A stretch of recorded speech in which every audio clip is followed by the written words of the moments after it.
Hello everyone and welcome to another deep dive video.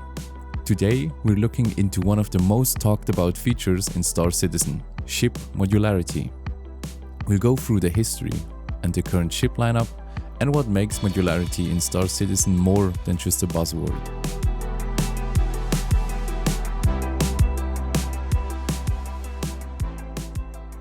Before we jump into each ship, let's break down what variant and modular really mean in this universe. Variants are specific versions of a ship, each purpose-built for a particular role. Think of it as taking the same base design and configuring it to serve a distinct function. For example, in the Drake Cutlass series, the Cutlass Black is equipped for versatile and multi-role missions, while the Cutlass Red is outfitted for medical rescue. Modular ships work differently. They let you swap out the key sections like cargo holds or living quarters, depending on what you need. This means you can adapt one ship for different roles, cargo runs, medical missions, etc., by changing its modules, rather than buying separate ships for each purpose. It's more a versatile and customizable approach than just variants. So let's look at the Drake Caterpillar. The Drake Caterpillar is one of the most modular ships in Star Citizen. It was originally designed as a multi-role freighter with 4 modular bays. This layout allows it to be customized for a variety of functions, beyond just cargo hauling. Here are some potential modules that Cloud Imperium Games has teased over the time. First, we have the troop transport. This module would transform the Caterpillar into a personnel carrier, ideal for ground support operations or transporting a squad across the system. Then we have medical facilities. It was envisioned as a potential field hospital. The medical module could provide in-ship care for critical missions. Then we have a refinery module. Although it was just briefly talked about, the idea of a refinery module would align very well with the Caterpillar's industrial vibe, letting players process raw materials on the go. Next, we have a storage or armory. It would be a more combat-focused options or in combination with the troop transport. This module would offer storage for weapons and supplies, possibly geared towards a more pirate or privateer gameplay. Then we have the mobile store or shop. Adding a shop module would let players use the Caterpillar as a floating store, catering to trade and commerce in areas far from established outposts. The Caterpillar's unique command module also has a notable feature. It's designed to detach from the main body, making it possible to operate independently, even for quick getaways or scout missions.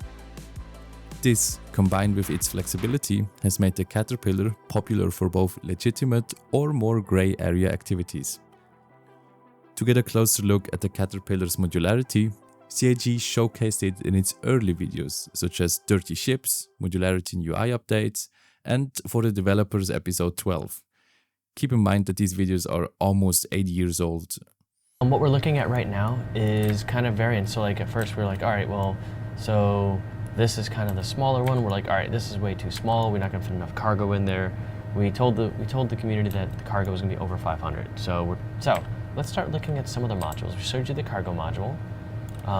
Kind of made like a personnel module where the crew is going to be living inside this thing. Each one of these is a module. So I'm seeing one, which is the front module right here. Okay. Then 1, 2, 3, 4, and 5. Wow. So we're looking at 5 modules the player can swap in and out.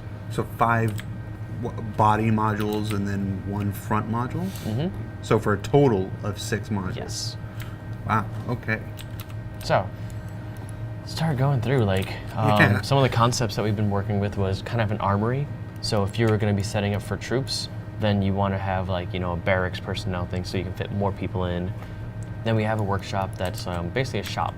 So you can have a store on this. So think about like, I guess if you want to think about like illegal activities, you can have a kind of a mobile shop where you're selling contraband or buying stuff. Medical bay, you know. So don't mind these red dots. They're kind of assets that there's going to be screens on the walls, kind of like diagnostics and everything. So, and up top we have where the doctors would be kind of making sure, checking up on everybody, and then they have like a little elevator here, so that way they can kind of go in and out. You know, claws kind of to hold things and stuff. We have tools and equipment all around the bay. These bays will kind of open up into space, so that way stuff can come from outside. Oh. Right here we have actually one of the barracks module, so that way it has just rows of bunks and then some personal storage top with a little lounge and stuff for eating. Docking bay, or a docking collar, sorry. And this is kind of if the Caterpillar becomes like a meeting point. The front module is unique, and the front module only fits on the front. So this one is my jack of all trades. It's basically going to have all the tools of every single of the front modules. We have some cargo equipment, so that way people have dollies and like, you know, pallets, like grab pallets, so they can actually load things in if they need to. This one is all launch bays, so you can launch 4 people at once towards your intended target.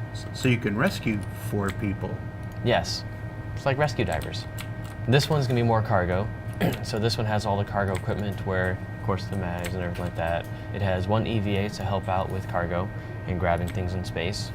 And then this one is going to be mostly just EVA, where you have 2 of the EVA exos to get things, and you have tools. Back to you guys. The RSI Galaxy is designed to be an ultra-modular powerhouse with 3 main modules that enable it to adapt for multiple purposes. Here's a breakdown of its current modules. First, we have the cargo module. This turns the Galaxy into a heavy-duty hauler, adding 512 SEUs of cargo and a cargo elevator capable of handling large containers or a vehicle like the RSI Ursa. This setup is ideal for players focused on large-scale trading and logistics operations. Then we have the medical module. The Galaxy's medical module is a full-scale facility, featuring a range of medical beds. We have 1 Tier 1 bed for critical injuries, then we have 2 Tier 2 beds for moderate injuries and 3 Tier 3 beds for minor injuries.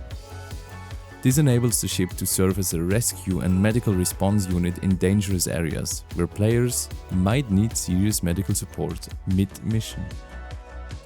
And lastly, we have the refinery module. With 2 massive refinery reactors, this module is perfect for processing raw materials on the go. It allows the Galaxy to refine larger quantities per job compared to the smaller ships like the Expanse.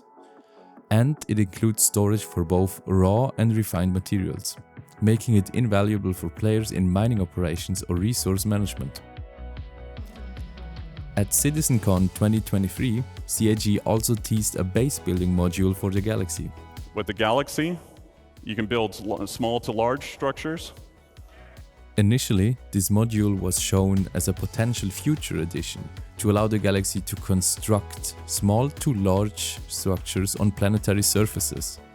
However, recent updates sparked some controversy when developers clarified that the Galaxy won't get a base building module. This unexpected change, especially after its presentation as a base building ship at CitizenCon 2023, led to some debate among the community. So they promptly took it back and said it will get a base building module, but only after the new ship that they probably want to sell to us. Sounds like a money-driven decision to me, but as long as the Galaxy gets its modules, I won't say anything. Directly connecting to the module section, there's the hangar. So the 3 modules that are available are a cargo module, which increases the cargo capacity of the ship significantly.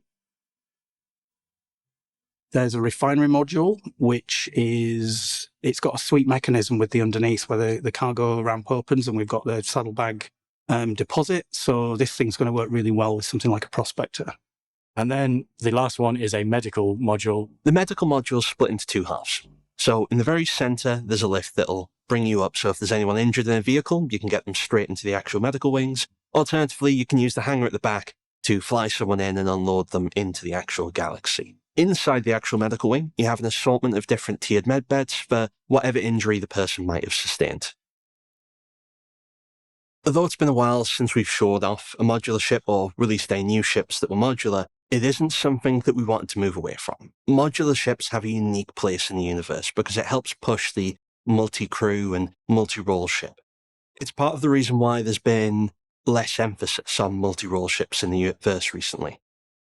Now that we're getting closer to being able to deliver it, it's something we want to start revisiting again.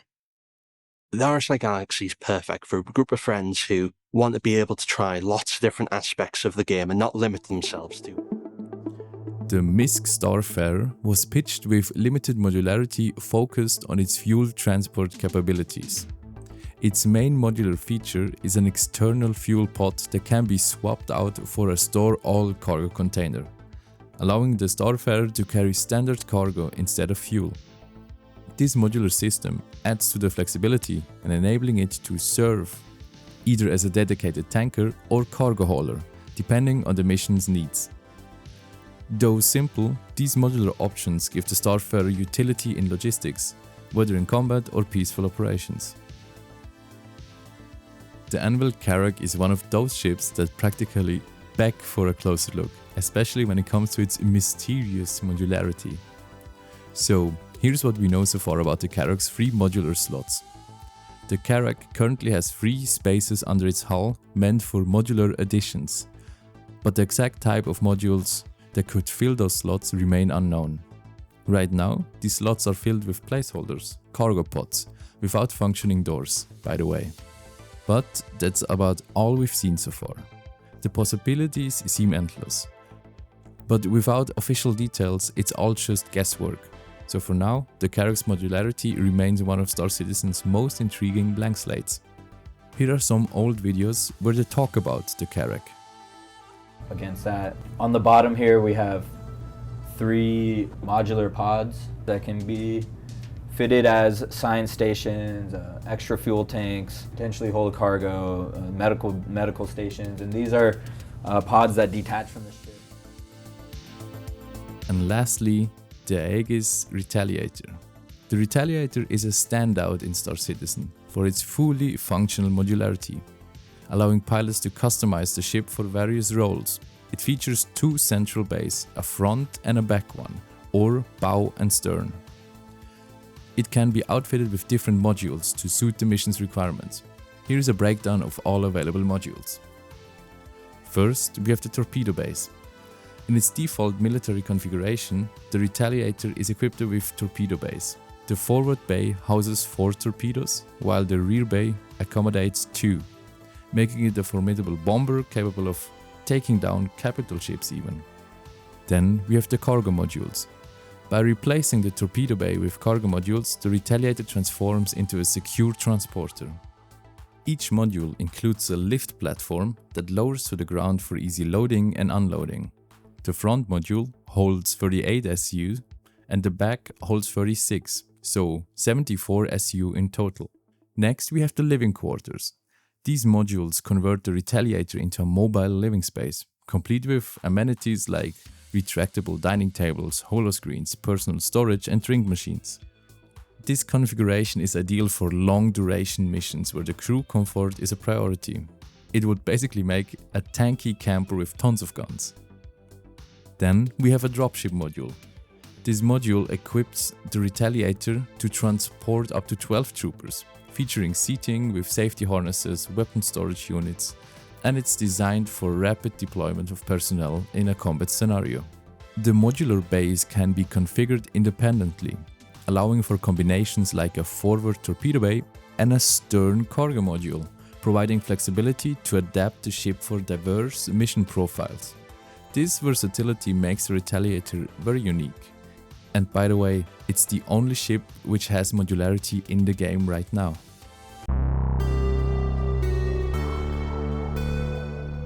I probably forgot some fan favorite ship or topic, and I'm sorry about that. But let's look at the future of modularity. I have a few ideas, but first let's take a large hit of copium and take one with me. Since most modular ships are industrial, we probably will get a manufacturing module, which is also mentioned on the Galaxy concept page. This could mean that these ships can be used as an addition to base building to create items for interiors or different tiered items on the go. I personally really like the idea of hacking and data running. A module could also include a bunch of servers inside the ship, a few seats at computers to I don't know, do some inputs, and then also add a large antenna for scanning or stealing data. Furthermore, we could have a science module. We don't really know what science is yet, but I imagine scanning planets, collecting information off the ground for the plantation, or mining, or base building, and more. There are a ton more that we could have. A distillery module to make illegal alcohol in space from strange plants from space. A portable habitat that can detach and function as a forward operating base or science outposts. A weather generation module for crops in dry areas. There are so many more possibilities. What do you think? Tell me in the comments. This is already the end of the video. Please help me change this depressing statistic. I'm thinking of doing a deep dive into the whole bee next. What do you think? Enjoy your day.